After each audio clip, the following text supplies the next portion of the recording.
Morning students. आज हम जो नेक्स्ट पॉइंट स्टार्ट कर रहे हैं पैराबोला के अंदर वो क्या है, equation of pair of tangents of the ellipse.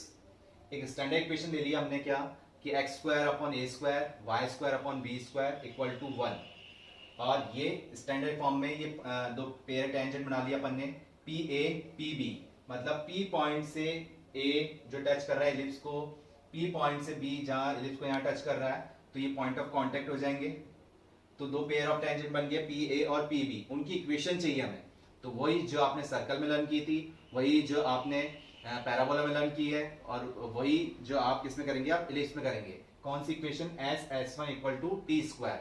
क्योंकि हमने क्या देख रहे हैं कि सारे पैरामीटर्स जो निकाल रहे हैं सब में सेम ही चल रहे हैं। सर्कल के अंदर, पैराबोला के अंदर, एलिप्स के अंदर भी वही चल रहे हैं, और ऐसे ही हाइपरबोला के अंदर भी चलेंगे। क्योंकि इसके अंदर पॉइंट्स जो है सारे सेम ही आ रहे हैं।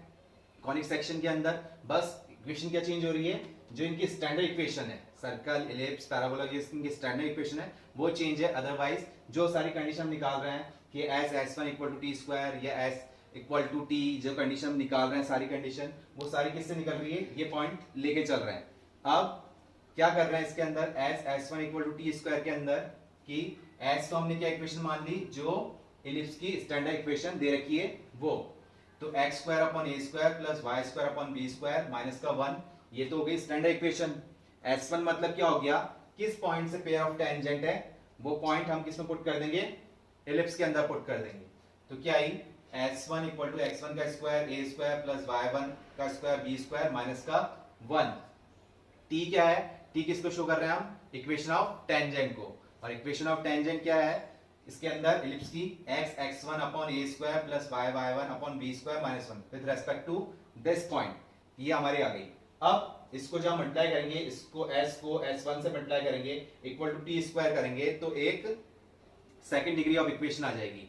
सेकंड डिग्री ऑफ इक्वेशन आपने लर्न कर रखी थी, ax square plus 2x xy plus by square 2gx 2fy plus c, सारी कंडीशन जो आपने देखी थी, तो वो किस फॉर्म में आएगी, सेकंड डिग्री ऑफ इक्वेशन में आ जाएगी। तो इसको सिंप्लीफाई करने की जरूरत नहीं है, अगर क्वेश्चन फॉर्म आता है तो हम उसको फॉर्म में अरेंज कर लेंगे। बस ये ध्यान रखिए कि पेयर ऑफ टेंजेंट कैसा आएगा, S S one equal to T square form में। नेक्स्ट है इसमें डायरेक्टर सर्कल। डायरेक्टर सर्कल हमने क्या देखा था कि जो पेयर ऑफ टेंजेंट बन रहे हैं, अगर इन टेंजेंट का पेयर ऑफ टेंजेंट बन रहे हैं, इन टेंजेंट के बीच का एंगल क्या आ रहा है, 90 डिग्री आ रहा है। अगर ये क्या हो गया, 90 डिग्री आ गया, तो यहां से जो सर्कल बन रहा है अपने पास, इस पॉइंट से लेके ये बी पॉइंट लोकस पॉइंट मानते हैं, ये जो सर्कल बन गया अपना, ये डायरेक्टर सर्कल बन रहा है। तो ये कैसे निकल के आ रहा है डायरेक्टर सर्कल, इसमें जो आपकी स्टैंडर्ड इक्वेशन डिराइव होगी, S S one equal to T square, second degree of equation आएगी, उसमें से आपको क्या लेना है कि ये पेयर ऑफ टेंजेंट क्या आ गया, 90 डिग्री पे आ गया। तो आपने लर्न किया था straight line, pair of straight line के अंदर कि coefficient of x square, coefficient of x square plus coefficient of y square किसके इक्विवेलेंट था, 0 के इक्विवेलेंट था। तो ये क्या आ जाएगा अपने पास, पेयर ऑफ स्ट्रेट लाइन के अकॉर्डिंग कि कितना आ जाएगा एंगल, 90 डिग्री पे। मतलब coefficient of A square upon कितना मानते हैं, ए एक्स स्क्वायर का कोफिशिएंट, और इसे कितना मानते हैं, बी। ये क्या होना चाहिए, ए प्लस बी इक्वल टू 0। 0 हुआ तो ये पेयर ऑफ स्ट्रेट लाइन क्या आ जाएगी, 90 डिग्री। तो इससे जो इक्वेशन ड्राइव होकर आएगी सर्कल की, वो क्या आ जाएगी, एक्स एक्स1 इस पॉइंट के रेस्पेक्ट में x square plus y square equal to A square plus B square ellipse के रेस्पेक्ट में, और किससे, इस पॉइंट से x1 y1, अगर x1 y1 locus of point मान रहे हैं। ठीक है, नेक्स्ट है हमारे पास इक्वेशन इन नॉर्मल फॉर्म। तो इक्वेशन इन नॉर्मल फॉर्म वही जो हमने लर्न की थी, किसके कंडीशन के अकॉर्डिंग, क्या कि कैसे निकाल रहे थे हम कि ये एक इलिप्स बना लेते हैं अपन,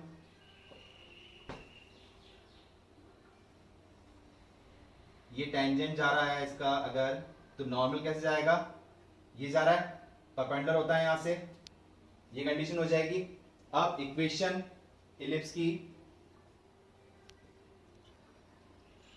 एक्स स्क्वायर अगर इसके रेस्पेक्ट में, इलिप्स के रेस्पेक्ट में अगर स्टैंडर्ड फॉर्म बना रहे हैं, और पॉइंट वही अगर x1 y1 पॉइंट यहां ले लेते हैं, तो इस पॉइंट के रेस्पेक्ट में नॉर्मल की इक्वेशन ये जो कहला रही है, ये क्या हो जाएगी, नॉर्मल की इक्वेशन हो जाएगी। तो नॉर्मल इक्वेशन क्या आ जाएगी, क्या लर्न करेंगे हम कि x A square upon x1 minus of y B square upon y1 equal to A square minus का बी स्क्वायर, ये फॉर्म बन जाएगी। और ये आपको भी लर्न करने की जरूरत है नहीं। इसके अंदर क्या था, हमने बताया था कि इक्वेशन ऑफ टेंजेंट आप जब निकाल लेते हैं तो इक्वेशन ऑफ नॉर्मल क्या होती है, स्ट्रेट लाइन ही तो होती है। तो एक स्ट्रेट लाइन के अंदर कैसे निकालते हैं, y minus y1 equal to m x minus x1 करके। तो x1 y1 तो है आपके पास, m क्या होता है, स्लोप ऑफ टेंजेंट। तो स्लोप ऑफ नॉर्मल कैसे निकलता है, -1 अपॉन स्लोप ऑफ नॉर्मल कैसे निकल जाएगा, -1 upon slope of tangent. Slope of tangent से क्या निकल जाएगा, आपका स्लोप ऑफ नॉर्मल निकल जाएगा। वो बस आपको यहां पुट करना है, उससे ये इक्वेशन आ जाएगी। तो ये इक्वेशन आपको लर्न करने की जरूरत है नहीं। फिर इसी में क्या आता है, पैरामेट्रिक फॉर्म। बस आपको ध्यान रखना है कि नॉर्मल कैसे जा रही है, बस इतना ध्यान रखना है किस पॉइंट से जा रही है। और इसी में आता है फिर पैरामेट्रिक फॉर्म। पैरामेट्रिक फॉर्म हमने इलिप्स के अंदर पैरामेट्रिक कोऑर्डिनेट्स क्या लर्न किए थे, a cos थीटा x के लिए और y के लिए क्या था, b sin थीटा, जिसमें a और b क्या थे, जो एंड पॉइंट से एक्सट्रीमिटीज थे एलिप्स के, वो लिए थे हमने। तो इसके अंदर बस आपको क्या करना है, x1 y1 की जगह वो पैरामेट्रिक फॉर्म पुट कर देनी है। आगे नेक्स्ट पॉइंट इसमें हमारे पास chord of contact. Chord of contact क्या किया इसमें कि वही P पॉइंट से टेंजेंट ड्रॉ हो रहा है कि तो PA और PB। तो A और B जो पॉइंट ऑफ कांटेक्ट है टेंजेंट और एलिप्स का, इनको हम मिला देते हैं। तो ये AB लाइन जो बन गई, ये क्या हो गई, कॉर्ड। AB लाइन जो हो गई कॉर्ड हो गई। तो ये पॉइंट ऑफ कांटेक्ट से, टेंजेंट पॉइंट ऑफ कांटेक्ट से जो लाइन बन रही है ये कॉर्ड लाइन हो गई। और इसकी इक्वेशन क्या आएगी, वही t इक्वल टू 0, जो कि आपने इक्वेशन ऑफ टेंजेंट की लर्न की थी, सेम इक्वेशन है। तो इक्वेशन ऑफ टेंजेंट क्या लर्न की थी इलिप्स की, अगर इलिप्स हमारे पास है x square upon a square plus y square upon b square equal to 1, तो इक्वेशन ऑफ टेंजेंट क्या आ जाएगी with respect to this point. तो ये क्या आ रहा है, x1 upon a square plus y1 upon b square equal to 1, या फिर इसको इधर शिफ्ट कर लेते हैं -1 इक्वल टू 0। तो इक्वेशन ऑफ टेंजेंट भी आपने यही लर्न की थी, इक्वेशन ऑफ कॉर्ड भी यही है।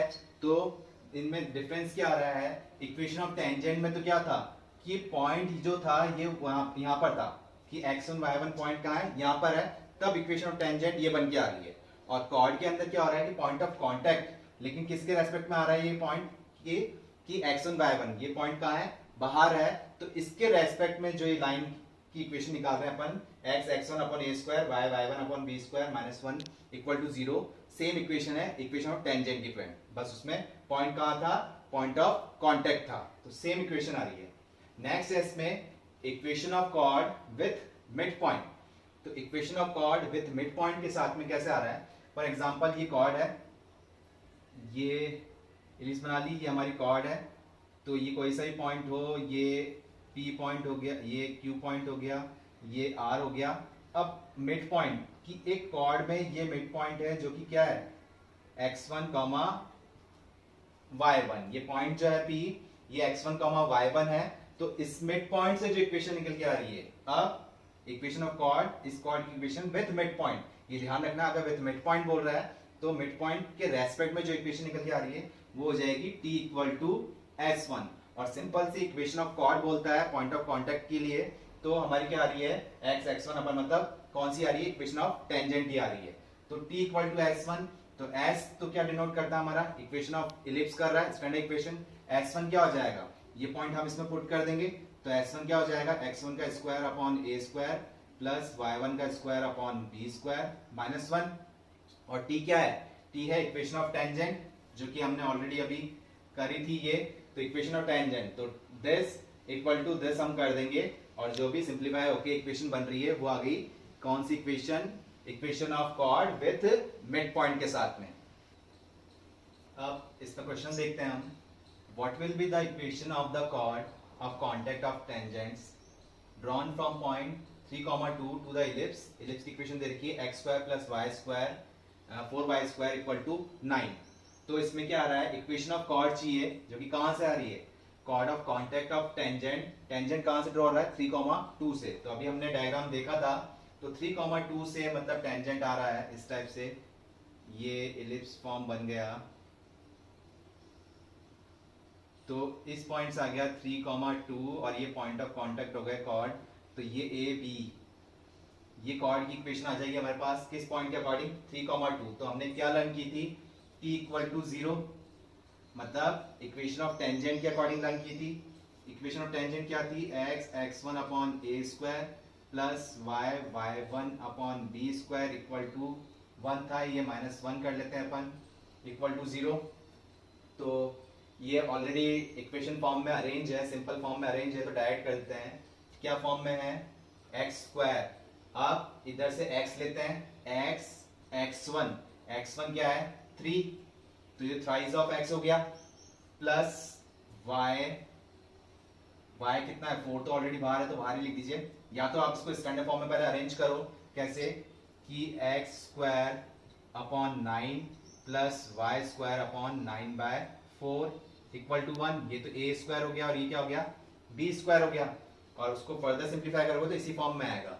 तो x x1 प्लस y के साथ में 4 था यहाँ पर, अपने इसलिए यहाँ 4 लिख लिया, y1 कितना है 2, ये 2 लिख लिया, माइनस का 1 इक्वल टू 0 हम कंडीशन कर रहे हैं, और यहाँ पर -1 था, बट इक्वेशन के अकॉर्डिंग क्या है माइनस का 9। अगर इसकी इक्वेशन के अकॉर्डिंग लेते हैं जब तो -1 लेते, अगर इसी इक्वेशन को सिंप्लीफाई कर रहे हैं तो डायरेक्ट -9 ले लेंगे, हमको इसको स्टैंडर्ड फॉर्म में लाने की जरूरत नहीं पड़ेगी।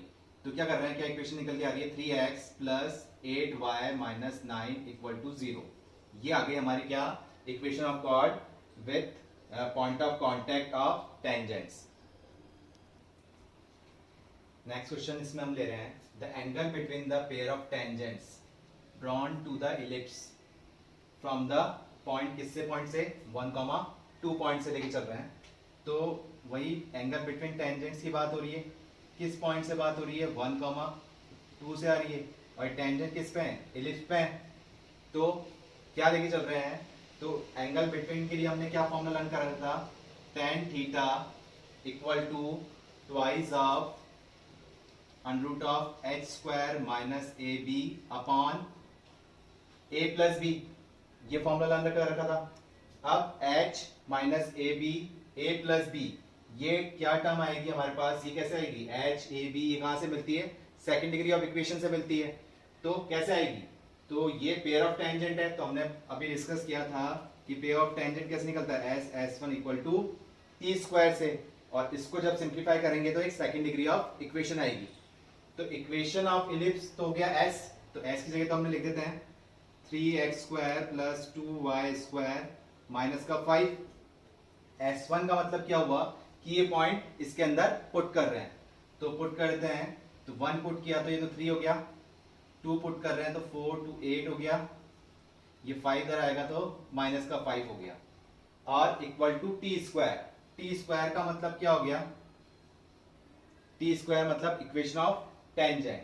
तो इक्वेशन ऑफ टेंजेंट के लिए क्या आ जाएगा हमारे पास, t क्या फॉर्म आएगी, x x1, तो 3 तो बाहर था ही, x x1 क्या था 1 था, प्लस 2y y1 कितना है 2 है, माइनस का 5। या तो इसको स्टैंडर्ड फॉर्म में अरेंज करें या फिर डायरेक्ट इसी इक्वेशन की हेल्प से हम लिख सकते हैं इसको। तो क्या निकल के आ रहा है equation of tangent, 3x plus 4y minus का 5, ये निकल के आया। अब क्या करेंगे इसका अपन, 3x प्लस 4y माइनस 5 का होल स्क्वायर इसमें पुट कर देंगे, 3 प्लस 8 11, 11 माइनस 5 भी कितना हो गया 6। इसको सिंप्लीफाई करते हैं तो ये हो गया 18x स्क्वायर 12y स्क्वायर, ये हो जाएगा 30। इसको सॉल्व करते हैं, a plus B plus C का होल स्क्वायर क्या हो रहा है, a स्क्वायर बी स्क्वायर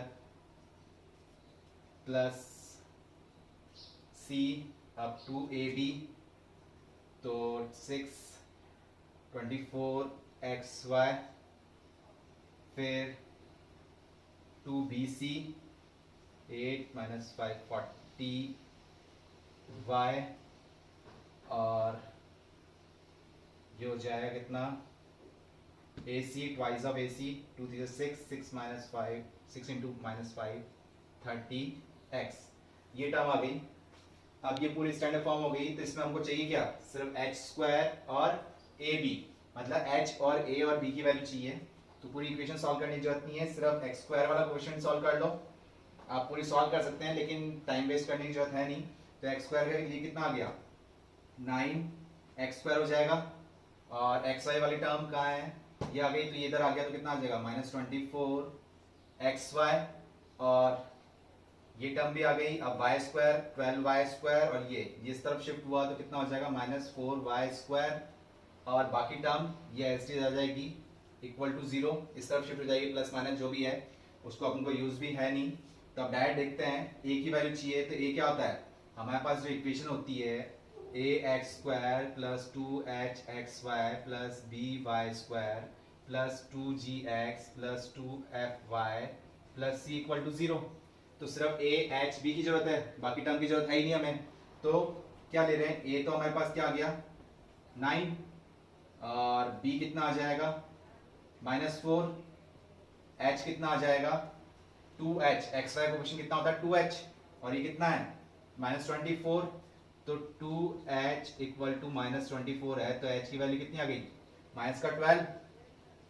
अब ये सारी वैल्यूज हम यहाँ पुट कर देते हैं। जब इसमें पुट कर रहे हैं तो क्या कंडीशन निकल के आ रही है,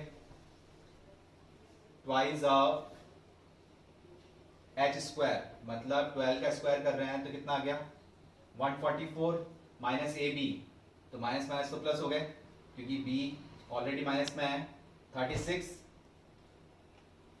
upon a plus B, A plus B, ये कितना है 9, और ये कर रहे हैं 5।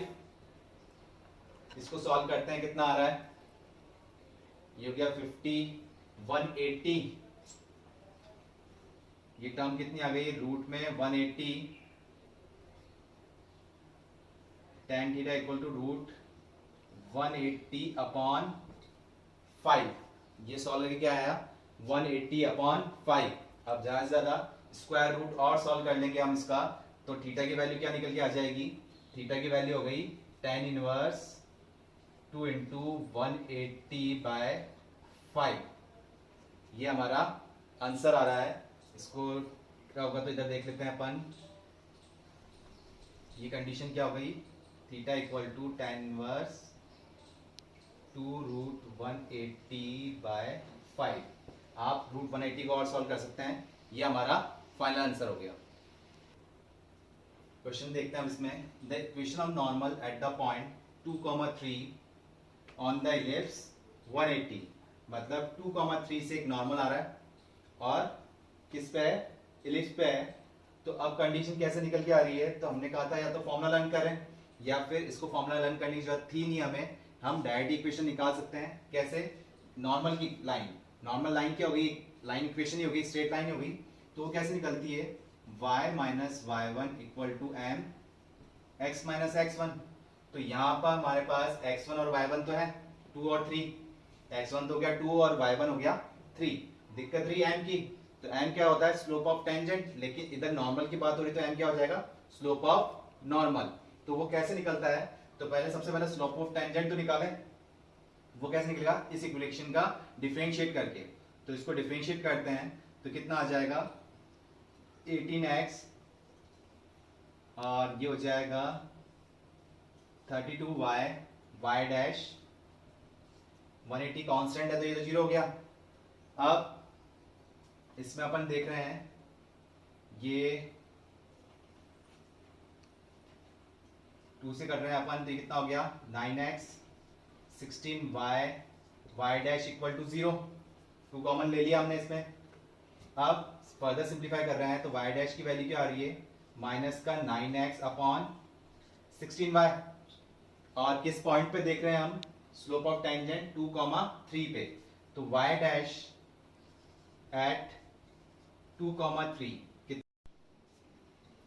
तो y डैश की वैल्यू अगर हम यहाँ पुट कर रहे हैं तो ये हो जाएगा माइनस का 18 और 3 पुट कर रहे हैं तो ये 6 इंटू 3 ये कट कर रहे हैं तो ये 6 टाइम गया और ये फर्दर जा रहा है तो 3 माइनस का 3/8 यह है स्लोप ऑफ टेंजेंट। तो नॉर्मल स्लोप जो निकल के आएगा हमारा वो क्या आता है -1 अपॉन स्लोप ऑफ टेंजेंट मतलब कि y डैश, और y डैश कितना है -3/8। तो नॉर्मल स्लोप जो है वो हमारा कितना हो जाएगा मतलब कि m कितना हो जाएगा, इसको हम करेंगे तो 8/3 पॉजिटिव का हो जाएगा।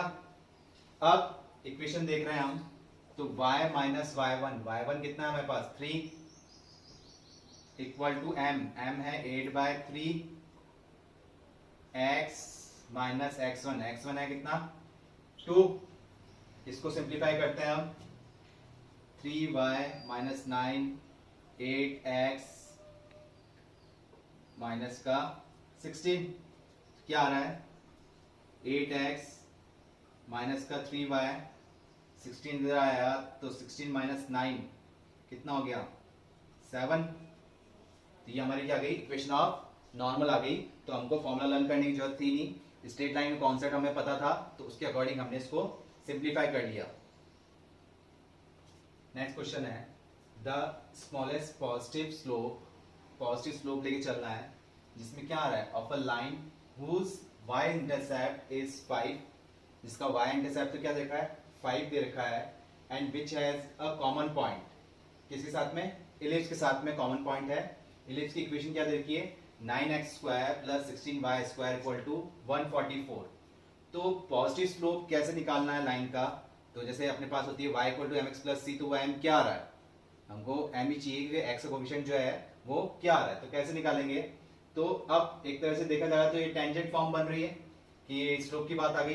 तो टेंजेंट इक्वेशन इलिप्स के अंदर क्या थी, क्या लर्न की थी हमने कि x x1 upon a square plus y y1 upon b square equal to 1, ये टर्म हमने लर्न की थी। लेकिन यहां पर जो कंडीशन देख रहे हैं इसको पहले स्टैंडर्ड फॉर्म में अरेंज कर लेते हैं कि x स्क्वायर अगर ये 144 अपन लेके आ रहे हैं डिवाइड फॉर्म में लेके आ रहे हैं तो कितना बन जाएगा, ये बन जाएगा 36 और ये बन जाएगा y² अपॉन इसके अकॉर्डिंग देख रहे हैं ये बन जाएगा 9 इक्वल टू 1 हो जाएगा। अगर 144 से हमने डिवाइड कर दिया तो क्या टर्म बन गई ये तो बन गया x² अपॉन 6 का स्क्वायर प्लस y² अपॉन 3 का स्क्वायर इक्वल टू 1 बन गया।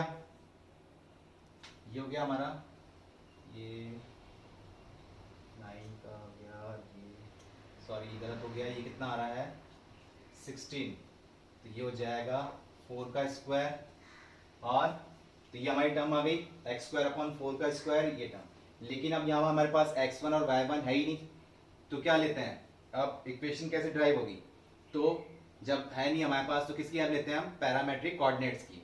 तो पैरामेट्रिक कोऑर्डिनेट्स क्या होते हैं कि x इक्वल टू तो a cos थीटा और y equal to parametric coordinates क्या होते हैं कि a cos theta b sin theta, ये हम लेके चलते हैं। अब यहां से कंडीशन क्या आ रही है कि अब फॉर एग्जांपल यहां से हमने ले लिया x1, तो a हमारे पास क्या है a 4 स्क्वायर है, तो इसमें पुट करते हैं इस इक्वेशन के अंदर। तो x1 की जगह क्या है हमारे पास a cos थीटा, a क्या है 4, तो 4 cos थीटा अपॉन 4 का स्क्वायर प्लस y1 मतलब b कितना है 3 sin थीटा अपॉन 3 का स्क्वायर इक्वल टू 1। तो इसको फर्दर सिंप्लीफाई करते हुए ये 4 कट जाएगा, यहां से ये कट जाएगा, तो ये टर्म कितनी बन गई 4, यहां से 3 कट गया, ये टर्म बन गई। अब cos थीटा और sin थीटा की वैल्यू अगर हमें पता लग जाए तो क्या आ जाएगा y की स्लोप की इक्वेशन आ जाएगी y equal to mx plus c। तो कैसे निकालेंगे, तो इसमें कंडीशन देखिए y इंटरसेप्ट इज 5, मतलब के y जो इंटरसेप्ट है वो कितना दे रखा है 5 दे रखा है, और यहां से y इंटरसेप्ट कितना निकल के आ रहा है। अगर sin थीटा को नीचे लिख दूं, इंटरसेप्ट हमको पता है ना कैसी फॉर्म होती है x upon a plus y upon b equal to 1, जो कि हमने किसमें सीखी थी, स्ट्रेट लाइन के अंदर सीखी थी। अब इसको हम करते हैं, तो y अपॉन बी मतलब 3 sine theta equal to 5 equivalent हुआ, तो 3 by sine theta equal to 5। तो यहां से साइन थीटा की वैल्यू क्या निकल के आ गई मेरे पास, 3 बाय 5। साइन थीटा की वैल्यू 3 बाय 5 निकल के आ गई, तो कॉस थीटा की कितनी आ जाएगी, कॉस थीटा की वैल्यू बाय पाइथागोरस थ्योरम से क्या हो जाएगी, 4 बाय 5। तो कॉस थीटा भी आ गया मेरे पास कितना, 4 बाय 5। अब ये वैल्यू मैं यहां पुट करता हूं, तो 4 बाय 5 पुट करता हूं, तो 4 से 4 कट जाएगा, क्या आ जाएगा, x बाय 5। यहां साइन थीटा की वैल्यू पुट करता हूं 3 बाय 5, तो कितना आ जाएगा, ये कंडीशन बन गई हमारी, plus y by 5 equal to 1, ये टर्म बन गई। अब इसको अगर अरेंज करें y equal to mx plus c के अंदर, क्या टर्म बन रही है, इसके अकॉर्डिंग क्या आ गया हमारे स्लोप इक्वेशन। जब हम सॉल्व करते हैं इसको,